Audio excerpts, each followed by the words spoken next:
big action will be coming your way on Boxing Day, as is tradition. Now let's go back to our travel watch. And travelers continue to have a hectic time finding means of transport up country, as most bus companies reported full bookings. The standard gauge railway too had no extra tickets to Mombasa. Brian Obuya has the details. A security screening is underway at the Madaraka Express terminus in Nairobi, as hundreds of Kenyans are on their way to the coast for merrymaking with family and friends. Another bunch of hundreds has missed out. The Madaraka Express is fully booked until the 3rd of January, and those who missed out are not hiding at their frustration. Nimelauka asubuhi nikuja hapa, nitafuta kama nitapata ticket ya 28. They told me it's full booked. Yeah. So I tried 29 is fully booked. They told me up to 3rd is fully booked. So I'm so disappointed. At first nilikuwa nadhani nitapata, but venye nilikuwa naona watu tu watacancel. Juu kuna watu cancel the last minute.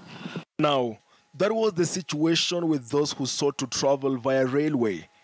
For road travel, it's a more complicated story. Long queues continue to characterize the traveling diaries. More and more offices remaining closed for anyone who wants to make any fresh bookings. Most of them fully booked until way after December 25th. And the rush and hush for upcountry continued. The stoning of this bus, now parked outside Kamukunji police station, was the culmination of a 7-hour standoff between some over 30 passengers and the Transline Classic management. The over 30 passengers were stranded after the bus abandoned them in Ngara, Nairobi.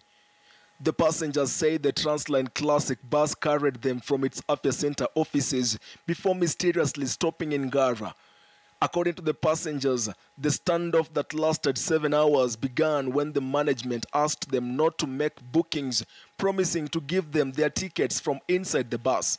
At one point, the agitated passengers, it is said, threatened to set the vehicle ablaze after hours of failed negotiation.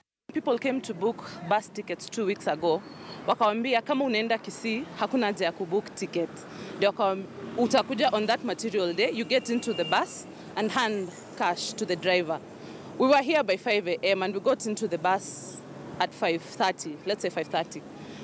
Wakazunguka around Afya Center, wakarudi, wakaambia wale ambao wako excess, washuke kisha tuende. Wakasema wanafika garage kwanza, after a few maintenance, ndio tuende. Sasa driver akafika masaa akaanza kusema tena aendi stage, aendi Kisii, sijui naenda Sirare. So we were like, hakuna venye tunaweza fanya, tukamwambia basi turudishe stage tuchukue gari zingine. Sasa akasema hana ufunguo. The bus driver sped off minutes after we arrived at the scene of the confrontation, leaving all passengers behind without their luggage. At that point, it was towed under unclear circumstances. 2 passengers are currently being held at the Kamukunji police station in connection with the damage. We have since contacted the bus company, which now claims that the passengers forced their way into the bus. However, it remains unclear how and why the driver took the passengers to an undesignated location before turning off the bus engines. Short-distance vehicles like those which operate between the CBD and Githurai are now traveling as far as Mombasa, Kisumu, and Nairobi.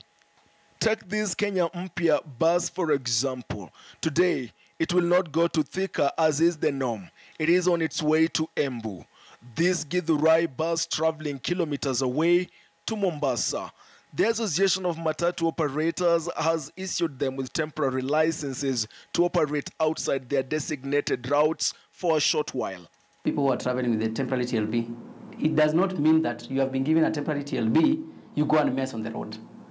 Or you take advantage, you go for many squads, for many trips, so that you make your profit. Temporary TLB, you need to work with temporary TLB only in a day. And the drink driving menace that has claimed thousands of lives, mostly during festive seasons, rages on. The National Transport and Safety Authority officials have continued with their crackdown in several parts of the country. More than 100 people have been killed in road accidents in the last 3 weeks alone. let us all be responsible this festive season. And more so, those of us who are driving. Let me close by wishing you and all you love a very Merry Christmas. Brian Obuya.